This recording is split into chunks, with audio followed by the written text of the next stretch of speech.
साधारण सभा तथा चौथो वार्षिक उत्सव तथा साधारण सभा कार्यक्रमको अध्यक्षता गर्नुभएका कार्यक्रमका सभा अध्यक्षज्यू अर्जुन अधिकारीज्यू, कार्यक्रममा विशिष्ट अतिथिको रूपमा उपस्थित हुनुभएका हाम्रो बागमती प्रदेशका पूर्व मन्त्री र मैले त जहिले पनि उहाँलाई एउटा अभिभावकको रूपमा लिएको छु। भलै चुनाव अघि उहाँले पनि राख्नुभयो, चुनाव लड्नु पर्यो, हामी प्रतिस्पर्धी भयौँ। प्रतिस्पर्धी हुँदाखेरि पनि उहाँले जिते पनि मैले जिते पनि एउटै हो भन्ने खालको पात्र हामी प्रतिस्पर्धा गर्न पुग्यौँ होइन। त्यो कुनै फरक त्यो अनुभूति थिएन। जसले जिते पनि राम्रै मान्छे, भरतपुरले राम्रै मेयर पाउँछ भन्ने कुराको अनुभूति सँगसँगै प्रतिस्पर्धामा चुनावी मैदानमा होमिएका थियौँ। मैले जहिले पनि हामी एकै ठाउँमा हुँदाखेरि पनि फरक ठाउँमा हुँदाखेरि पनि हामी एकदमै एकले अर्कालाई गर्ने विश्वास र सम्मान, एउटा अभिभावकत्व मैले विगत पनि र वर्तमान र भोलि पनि मैले जहिले उहाँलाई यसरी लिनेछु।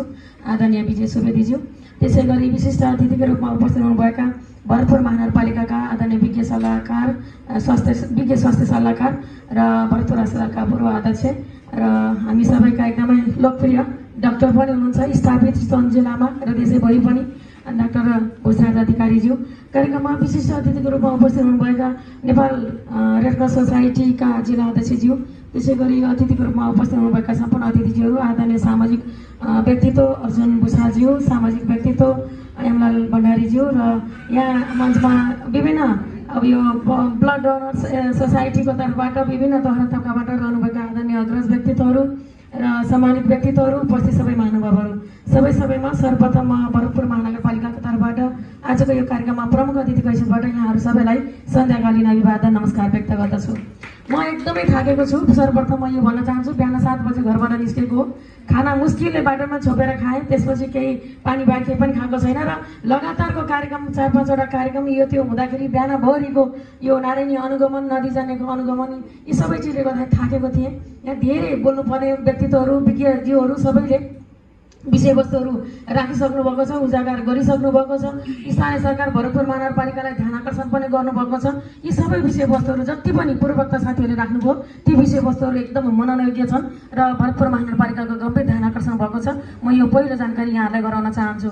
दोस्रो, यहाँ आदरणीय सम्पूर्ण युवा व्यक्तित्वहरूले यो संस्थालाई एउटा अभियानको रूपमा अगाडि बढाउनु भएको छ र केही यहाँका चाहिँ जिज्ञासाहरू पनि छन्, केही अब स्थानीय सरकारको तर्फबाट सहयोग भइदियो हुन्थ्यो भन्ने खालका विषयहरू पनि छन्। ती विषयलाई पनि हामीले गम्भीर रूपमा लिएका छौँ र अब युवा साथीहरूले यो जमर्को गर्नुभएको छ होइन। मान्छे एउटा मृत्युशय्यामा पुगेको मान्छेलाई होइन, मृत्युशय्या र अब विभिन्न दुर्घटनाहरू, विभिन्न रोग व्यथा लागेर एउटा रगतको अभावले अब मृत्युको दोसारमा परेकाहरूलाई जीवन दान गर्ने एउटा असाध्यै महत्त्वपूर्ण एउटा पुण्य कर्मको रूपमा यो कर्म युवा साथीहरूले गर्नुभएको छ। उहाँलाई म विशेष धन्यवाद दिन चाहन्छु। र अब महानगरपालिकाको तर्फबाट पनि हामीले त्यति धेरै त गरेका छैनौँ, तर पनि कति पनि नगरेको भन्ने कुरा पनि होइन। हामी नेपाल रेड क्रस सोसाइटी पनि यही हुनुहुन्छ, ब्लड डोनर्स सोसाइटी पनि यही हुनुहुन्छ।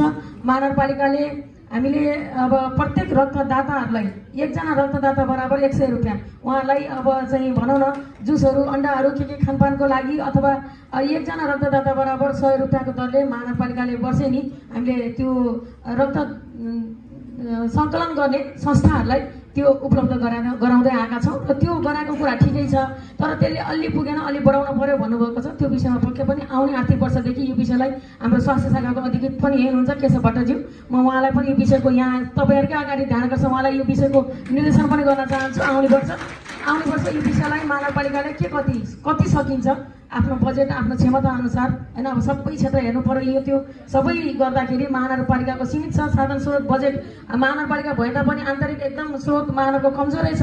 अहिले जति पनि विकास यी सारा चिजहरू हामी सङ्घ प्रदेशको बजेटबाटै गरेका छौँ। सङ्घ प्रदेश महानगरपालिकाको बजेटबाट यत्रो विकास सम्भवै थिएन होइन, यसको 25% पनि सम्भव थिएन। सङ्घीय बजेट र प्रादेशिक बजेट जो कि भरतपुर महानगरपालिकाको इनिसिएसनमा हामीले जे जति कामहरू सडक पूर्वाधारको क्षेत्रमा, भौतिक पूर्वाधारको क्षेत्रमा, सडकहरू, राजमार्ग, सहायक राजमार्ग, रिङ रोड, महानगरपालिकाको रिङ रोडहरू, नारायणी तटबन्धनका योजनाहरू, महानगरपालिकाको प्रशासनिक भवनहरू, अनि अन्तर्राष्ट्रिय क्रिकेट रङ्गशाला, सिटी हल, यी सबै सङ्घीय योजनाहरू तर त्यसको पहलकर्ता महानगरपालिका हो। यसमा दुई मत छैन। कतिपयले भन्ने गर्नुहुन्छ कि त सङ्घीय बजेट हो महानगरपालिकाले गरेको हो र ऋण दानले जस लिने भन्ने खालका एक टिका टिप्पणी पनि म सुन्ने गर्छु। मैले भन्ने गर्छु कि महानगरपालिकाको बजेटबाट यो सम्भवै थिएन। हामीले जुन खालको विकासको आवश्यकता हो चितवनले जो खोजिराखेको थियो भरतपुरले त्यो सम्भव थिएन। हामी एउटा त्यो विषयलाई एकदमै गम्भीर ढङ्गले मनन गरेर सङ्घीय र प्रदेश सरकारसँग समन्वय गरेर महानगरपालिकाले हाम्रा यी ठुल्ठुला पूर्वाधारहरू मानव गौरवका आयोजनाहरू सकेसम्म सङ्घ र प्रदेशबाट हामी गरेका छौँ। त्यसले गर्दाखेरि अब मैले भन्न खोजेको सीमित छ साधन स्रोत, तर पनि हाम्रो मन ठुलो छ। मैले भन्ने गर्छु आदरणीय ब्लड डोनर्स सोसाइटीका साथीहरू पनि यहाँले बुझ्नुभएको छ, धेरैले जो नजिक हुनुहुन्छ बुझ्नुभएको छ कि भरतपुर महानगरपालिकाको मेयर भनेको बुझ्नेलाई श्रीखण्ड नबुझ्नेलाई खुर्पाको पेड हो क्या। बुझ्नुभयो नि, बुझ्नेलाई श्रीखण्ड नबुझ्नेलाई खुर्पाको पेड भनेको के भन्दाखेरि अब जो आउँदै आउनुहुन्न के विषय आफ्ना विषयवस्तुहरू लिएर आउनुहुन्न अथवा त्यो विषयमा समन्वय गर्नुहुन्न फलगत मिलिनुहुन्न भनेपछि अथवा एकचोटि जानुभयो भएन भनेर निराश भएर तपाईँहरू चाहिँ अब त्योबाट पछाडि हट्नुभयो भनेपछि त्यो सम्भव छैन।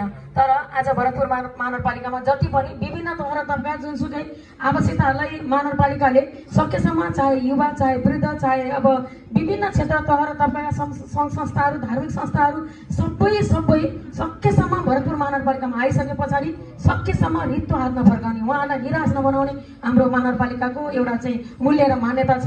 त्यस कारणले गर्दाखेरि यो सोसाइटी ब्लड डोनर सोसाइटीलाई पनि म अनुरोध गर्न चाहन्छु यहाँहरूका जायज मागहरू, किनकि गत वर्ष पनि तपाईँले एउटा कार्यक्रम गर्न पर्यो भनेर भन्नुभयो। महानगरपालिकाले तपाईँले माग गरे अनुसारको बजेट थोरै भए पनि अब कार्यक्रमका लागि बजेट अब सायद हाम्रो स्वास्थ्य शाखाबाट तपाईँहरूलाई उपलब्ध भयो। आउने वर्षका लागि पनि हाम्रो यस्ता एउटा सचेतनामूलक कार्यक्रम यो रक्तदान गर्ने कुरा अब एकदम ठुलो मन भएकोले यो बुझेकोले मात्रै दान गर्न सक्छ। हुन त मैले पनि 2-4 चोटि त गरेको छु। यस्तै सङ्घ संस्थाहरू आयोजना गरेकोमा गएर भाषण छाड्न मलाई मन लाग्दैन कि पहिला आफूबाट सुरुवात गर्न पर्यो अनि न बरु अरूलाई आह्वान गर्न सकिन्छ। अब नेतृत्व भएर जाने प्रमुख अतिथि भएर जाने ल है रगत दिनुहोस् तपाईँहरूले दिनुपर्छ यो त्यो भनेर ठुल्ठुला गफ छाडेर त भएन नि त। सुरुवात आफूबाट गर्नुपर्छ भन्ने मान्यता म राख्छु। त्यसकारण अब ठाउँ ठाउँमा त्यस्ता कार्यक्रममा सकेसम्म म प्रमुख अतिथि भएर जाँदाखेरि मैले रक्तदान गरिराखेको छु र आउने दिनमा पनि तपाईँले आयोजना गर्ने कार्यक्रमहरूमा रक्तदान गर्न अवसर मिल्यो भने गर्नेछु। एउटा नियमित नभए तापनि यस्ता सन्दर्भमा चाहिँ सकेसम्म दिँदै आइराखेको कुराहरू पनि म यहाँलाई जानकारी गराउन चाहन्छु। अब भरतपुर महानगरपालिका अघि तपाईँहरू पनि धेरैजनाले भन्नुभयो होइन रगत धेरै खपत हुने ठाउँ, धेरै अब एउटा उपचारको पनि मेडिकल सिटी काठमाडौँ पछिको उपचारको थलो हो। काठमाडौँ पछिको सबभन्दा रगत धेरै खपत हुने ठाउँ, रगत धेरै सङ्कलन पनि छ काठमाडौँ पछि भन्ने कुरा तपाईँहरूको पनि अब मन्तव्यहरूबाट यहाँ जानकारी भयो। यो विषयलाई मध्यनजर गरेर सकेसम्म भरतपुर अस्पतालमा पनि हामीले ब्लड ब्याङ्क भनेर अघि भोजराज साहबले पनि भन्नुभयो, उहाँ अध्यक्ष हुँदादेखि नै म पनि बोर्डको सदस्य त्यो चाहिँ व्यवस्थापन समितिको सदस्य हुनुको नाताले भरतपुर अस्पताललाई केन्द्रीय अस्पताल बनाउने कुरा उहाँकै पालामा हामीले त्यो खालको पहल ल्याउँ, केन्द्रीय अस्पताल बन्यो। अरू त्यहाँका भित्रका अब भौतिक पूर्वाधारहरू अस्पतालभित्रका होइन अब अस्पतालका भवनहरू बिरामी कुवा घरदेखि लिएर ब्लड ब्याङ्क बनाउनेदेखि लिएर धेरै चिजहरू महानगरपालिकाले पनि हामीले त्यहाँ उपचार गर्न जाने महिला ज्येष्ठ नागरिक र अपाङ्गता भएका व्यक्तित्वहरूलाई निःशुल्क ओपिडी शुल्क महानगरपालिकाले तिरिदिने गरी यस्ता कामहरू पनि अगाडि बढाइराखेका छौँ। त्यसले गर्दाखेरि महानगरपालिका एकदम स्वास्थ्यको क्षेत्रमा संवेदनशील छ, जिम्मेवार छ। अहिले तपाईँले देखिराख्नु भएको छ विद्यालय स्तरमा हामीले स्वास्थ्य अभियान लिएर गइराखेका छौँ। 42,000 भन्दा बढी विद्यार्थीहरूका बिचमा उहाँहरूको स्वास्थ्य परीक्षण गर्ने बालबच्चाहरूको स्वास्थ्य परीक्षण गर्ने अभियान 1 महिनाको लागि अभियान चलेको छ।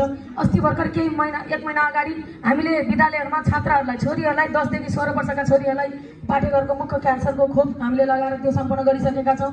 ज्येष्ठ नागरिक वृद्ध बाआमाहरूलाई घरमै गएर सेवा दिने उहाँहरूको स्वास्थ्य परीक्षण गर्ने कार्यक्रम विगत गएको वर्ष हामीले 16,000 ज्येष्ठ नागरिक बाआमालाई घरमै गएर उहाँको स्वास्थ्य परीक्षण गरेका छौँ। यो वर्ष पनि त्यसरी नै हामीले 60 वर्षभन्दा माथिका बाआमाहरूलाई हामीले त्यति बेला 68 वर्षभन्दा माथिका ज्येष्ठ नागरिक बाआमालाई गरेका थियौँ गत वर्ष। यो वर्ष अब 60 देखि 68 सम्मका बाआमाहरूलाई परीक्षण गर्ने कार्यक्रम पनि अहिले यो वर्ष रहेको छ। यसकारण हामी मेडिकल सिटीको जो मान्यता छ त्यसलाई स्थापित गर्न चाहन्छौँ। भरतपुर महानगरपालिका एक स्वास्थ्य कार्यालय हाम्रो नीति छ।